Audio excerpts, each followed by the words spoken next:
اكتر اكله بتحبيها مكرونه. واكتر اكله ما بتحبيهاش؟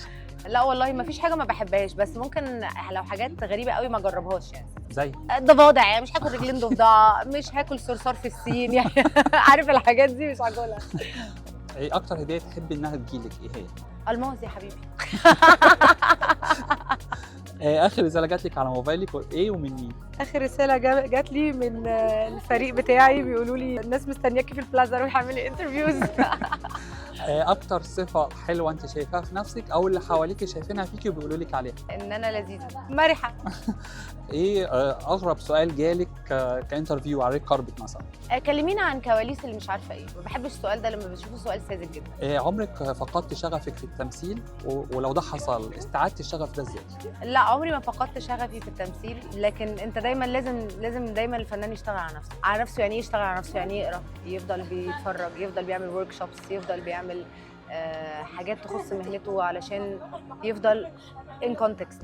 ايه اصعب مشهد اديتيه في عمل فني ولسه يعني حافر مكانه في مخيلتك؟ من اصعب المشاهد اللي عملتها كان في مسلسل العهد، اللي هو بقتل فيه امي وعلى سجاده الصلاه. ده كان مشهد صعب جدا يعني، ده كان مشهد واحد عملته اليوم ده استاذ خالد مرعي قال لي لازم تروح، ما قدرتش اكمل اليوم، فكان فعلا صعب.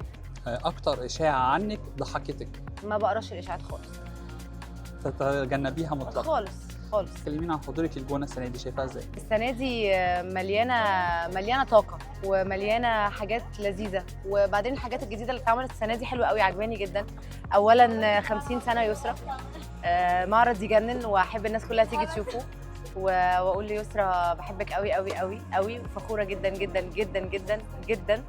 ومعرض باب الحديد ليوسف شاهين يجنن، يعني بجد انا سوبر براود. لو ما كنتيش فنانه كان نفسك تبقي ايه؟ هبقى بشتغل حاجه في الفن برضه، هبقى كاتبه، هبقى مخرجه، هبقى منتجه يعني. اكتر حلم حلمتيه واتحقق واكتر حلم حلمتيه ولسه ما اتحققش؟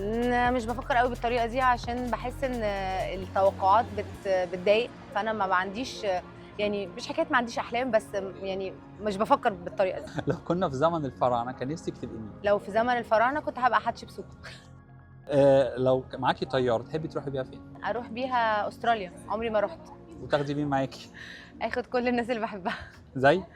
زي اخواتي، ولادي، اهلي، صحابي القريبين، اي حد حابب يجي يعمل حاجه جديده يجي، اهلا وسهلا.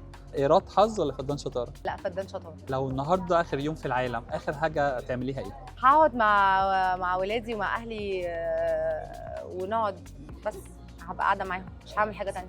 اكتر صفه انت مش حاباها في نفسك وعايزه تغيريها؟ بشتغل على ان انا ما بقاش عنيده، دي اكتر حاجه انا بحاول اشتغل عليها. ايه العمل اللي حاسه ان هو كان انطلاقه قويه ليكي فنيا؟